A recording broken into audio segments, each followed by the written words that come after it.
Hi, my name is Mary Lou Pauly, and I'm the mayor of the city of Issaquah. And today I am joined by Issaquah's police chief, Scott Behrbaum. As you'll see, today we are meeting by Skype because we want to ensure that we are also practicing physical distancing whenever possible. So I want to thank you, Chief, for being here today. Well, thanks for having this conversation, and good afternoon. Thank you. So to start, in Issaquah, I've been seeing that our community and our businesses are doing a very good job at staying home and staying healthy during the COVID-19 pandemic.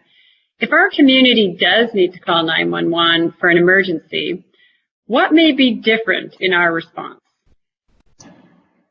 Yeah, because of the COVID response and concern, we are handling it just a little bit different. If you call 911, some of the questions that our dispatchers may ask you are going to be related to COVID-19.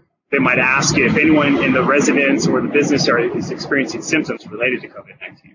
Additionally, when our officers respond, they are going to keep their distance from you and possibly ask you to come outside the residence or business to contact them to talk about what's going on. And you might be seeing our officers wearing personal protective equipment such as glasses or our masks as well, just to ensure the safety of everyone involved in our contact. Thank you, Chief. You know, I'm very thankful that we are seeing less people leaving their homes and less retail open. Has this changed how many crimes are reported in town? I think we've seen a reduction in certain crimes just because there are people staying at home and there's a lot of eyes out there helping protect our community. But there also are some new eyes at home, people that are working from home. They're seeing some things, maybe suspicious vehicles that are parked on their block or vehicles that are maybe parked in their block they don't recognize, and they are calling those things in.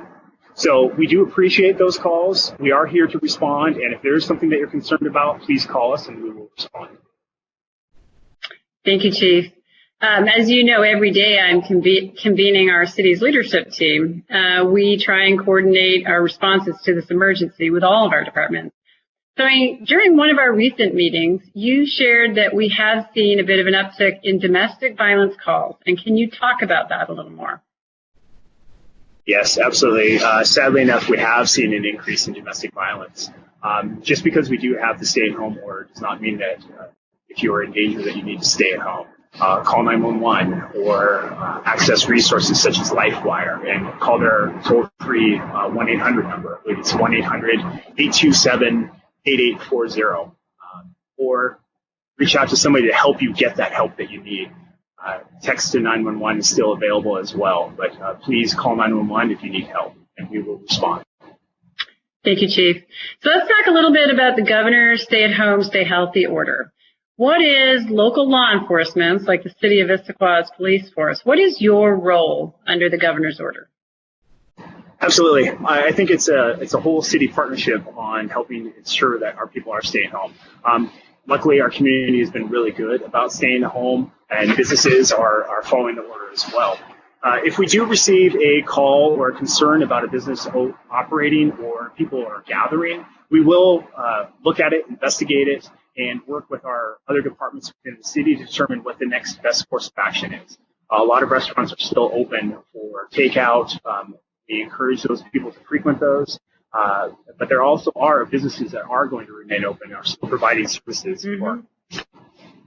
So, Chief, our residents may see the National Guard in town starting this week. Do you want to explain why that is? Absolutely. The members of National Guard are coming in to help with food distribution at the Food and Clothing Bank at this critical time when there's an increased need for that. A lot of the volunteers that work at the Food and Clothing Bank are at high risk and they're not available to assist during these tough times. So the members of the National Guard will be in town helping with that distribution, and we're very thankful for their presence.